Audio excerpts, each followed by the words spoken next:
தமிழ்நாடு சீருடை பணியாளர் தேர்வாணையம், Tamil Nadu uniform service recruitment board. So இப்போ ரீசெண்டாக எக்ஸாமினேஷன் எக்ஸாமினேஷன் கால்ஃபர் பண்ணியிருக்காங்க.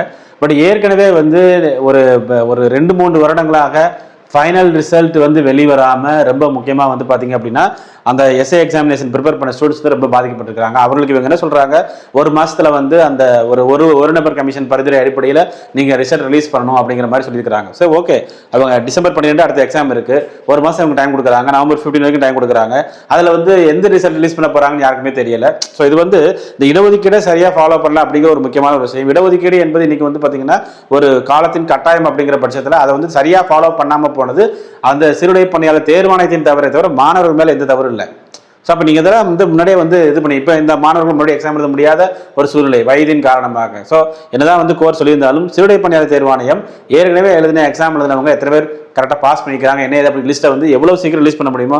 ஏன்னா 3 வருடமாக வந்து வெயிட் பண்ணிருக்காங்க. 2022 2 வருடம் தீபாவளியே போச்சு. 2 வருடம் தீபாவளி அவங்க ஒரு எஸ்ஐயா இருந்து அந்த தீபாவளியை கொண்டாடுறது அப்படி இருக்கும். இன்னைக்கு வந்து சும்மா வேலை கிடைச்சும், அதாவது வந்து பார்த்தீங்க அப்படின்னா கை கட்டினது வாய் கட்ட சொல்லுவாங்கல்ல, அந்த மாதிரி வேலை கிடைச்சும் அந்த வேலைக்கு போக முடியாமல் ஒரு கருப்பு தீபாவளி அவங்க கொண்டாடுறாங்க அப்படிங்கிற மாதிரி தான் நம்ம இதில் சொல்ல வேண்டி வருது.